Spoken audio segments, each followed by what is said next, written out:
शेर और मच्छर की कहानी। जंगल के राजा शेर को अपनी शक्ति पर बद्धा घमंड था। वह स्वयं को सबसे शक्तिमान समझता था, इसलिए जंगल के हर जानवरों पर अपनी धौंस जमाता रहता था। जंगल के जानवर भी क्या करते? अपने प्राण सबको प्रिय थे, इसलिए न चाहकर भी शेर के सामने नतमस्तक हो जाते। एक दिन दोपहर के समय शेर एक पेड़ के नीचे सो रहा था। वहीं एक मच्छर भिन भिना रहा था, जिससे शेर की नींद में खलल पड़ रहा था। वह एक मच्छर से बोला, ए मच्छर, देखता नहीं मैं सो रहा हूं, भाग यहां से, नहीं तो मसल कर रख दूंगा। मच्छर बोला, क्षमा करें वनराज, मेरे कारण आपकी नींद में व्यवधान उत्पन्न हुआ, किंतु आप मुझे ये बात नम्रता से भी कह सकते हैं। आखिर मैं भी इस धरती का जीव हूं। अच्छा, तो तू छोटा सा मच्छर मुझसे जुबान लड्ढाएगा? और क्या घल कहा मैंने? तुम मच्छर हो ही ऐसे कि कोई भी तुम्हें यूं मसल दें। मैं तो ये बार बार कहूंगा, क्या बिगाड़ डालोगे तुम मेरा? मच्छर को शेर की बात और व्यवहार बहुत बुरा लगा।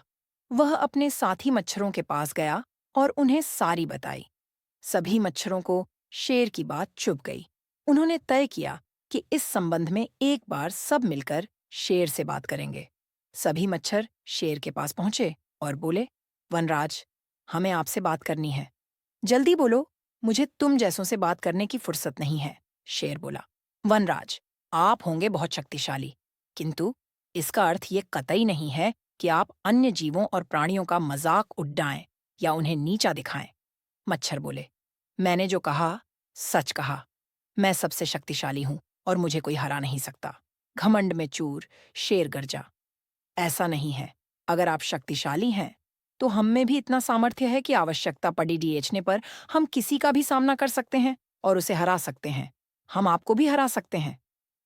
मच्छर भी चुप न रहे। यह सुनकर शेर हंसते हुए बोला, तुम लोग मुझे हराओगे? तुम लोगों की इतनी हिम्मत कि मेरे सामने आकर ये बात कहो।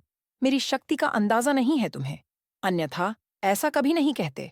अभी भी समय है, भाग जाओ यहां से, नहीं तो कोई नहीं बचेगा। शेर के घमंड ने मच्छरों को क्रुद्ध कर दिया। उन्होंने ठान लिया कि इस शेर को मजा चखाकर ही रहेंगे। वे सारे एकजुट हुए और शेर पर टूट पड़े। वे जगह जगह उसे काटने लगे। वह दर्द से कराह उठा। इतने सारे मच्छरों का सामना करना उसके बस के बाहर हो गया। वह दर्द से चीखता हुआ वहां से भागा, लेकिन मच्छरों ने उसका पीछा नहीं छोड़ा।